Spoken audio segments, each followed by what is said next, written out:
е најлудата теорија на заговор која што имаш слушнато? Па можеби дека пирамидите во Египет се изградени од вонземјани, тоа е една од полудите теории и смешните теории. Не знам, мене не ми се свиѓа тоа земјата е рамна, не знам која логика има позади тоа. Духови можам да разберам кога кажуваат дека има, али нешто повеќе од тоа ми е малце зачудувачко за размислување. За вонземјани верувам, ма тоа е, повеќе од тоа не верувам. Најлудата теорија на заговор што имам јас слушнато е тоа дека сме единствени луѓе што постојат во универзумот, ширум низ цел универзум. Мислам дека тоа не прави многу смисла, бидејќи сега тек луѓето почнуваат да унапредуваат науката и да знаваме дека има и животи на Марс. Земјата е рамна, 5G сигналот шири вируси. Вакцините имаат микрочипови. Сите овие теории на заговор имаат заеднички елементи, како сумнеш, страв и чувство дека некој крие нешто. Теориите на заговор всушност се обиди да се објасни некој голем настан, пандемија, избори, нова технологија, со идеја дека некој моќен, влада, корпорација, тајна група го контролира светот. Теориите на заговор често користат докази без извори и со многу емоции. Што е посензационално, тоа е поубедливо.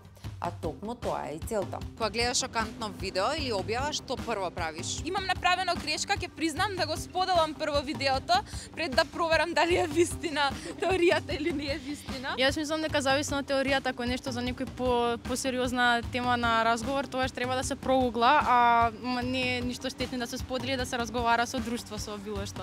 Зависи од што е, дали е шала или нешто сериозно. Не е штетно да го споделиме, ама не треба да го споделиме на начин на тоа да го шириме и на вистина да веруваме. Мислам дека сепак ние сме доволно паметни да процениме кој што е вистината, а што не е вистината. Прво мислам дека треба да се провери информацијата, затоа што баш од тоа слепо ширење се шират такви многу лоши дезинформации. Алгоритмите не наградуваат кога реагираме, не кога размислуваме, а секое кликање, лајк или споделување го зголемува дометот на дезинформацијата. Теориите на заговор можат да доведат до омраза и поделби, да штетат на јавноздравствените мерки, да подкопуваат доверба во науката, медиумите и демократијата.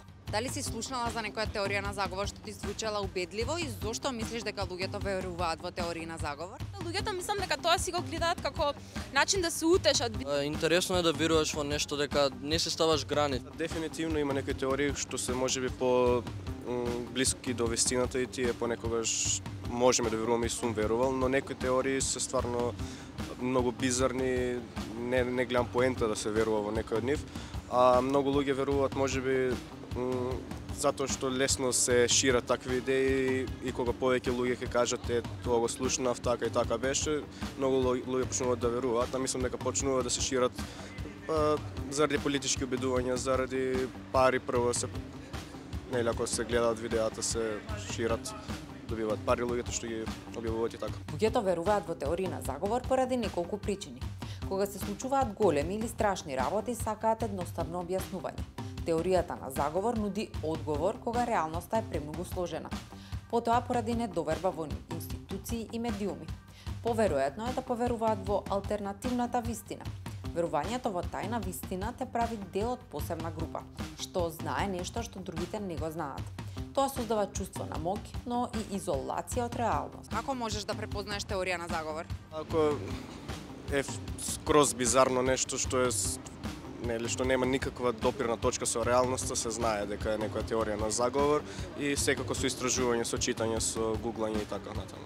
Насловот како многу голем и онака е направен да те привлече со голем фон, со шарени букви и така нешто шокантно. Кој има вонземјани на земјата, има многу извичници и прашалници исто во насловот и тоа така не привлекува. Со факти, нешто ако звучи многу нереално, го проверуваш од многу реален извор само. Ако нешто е што не е докажано така леле видео вонземјан, треба само под самата свест да сватиш дека тоа не е вистина, а за земјата дека е рамна, тоа се само некои теории измислени и дека живееме, како беше тоа, на два слона и на не знам што, али реално така е само, треба да провериш од некој медиум што е реален. Теориите на заговор секогаш почнуваат со тие не сакаат да го знаеш ова. Немаат проверени извори, туку видеа или докази без контекст. Користат многу големи букви, емоции, шокантни зборови како вистинската вистина, скандал, не лажат сите. Често користат шокантни слики, тажен тон или гнев за да побудат силна реакција. А кога нешто не вознемирува, помалку проверуваме, побрзо споделуваме. Тоа можеш да направиш ако некој твој близок шири теории на заговор. Можеме само да пробаме да го прашаме, да видиме за информацијата дали е точна и да го разубедиме ако тој почнал да мисли дека е точна таа информација. Ќе му покажам некои од тие реални извори. Не влегувај во расправија со луѓе што веруваат во теории на заговор. Туку прашајќи, од каде ти е оваа информација или кој го објавил ова? Објасни со примери, не со осуда. Со разговори и докази можеш да помогнеш некој да размислува критички. Медиумската писменост е токму тоа, да прашуваш, не да прифаќаш веднаш.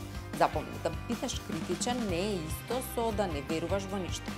Критичкото размислување значи да проверуваш пред да споделиш. Проверувај извори, слушај повеќе страни и не дозволувај некој да ти продава страв како факт.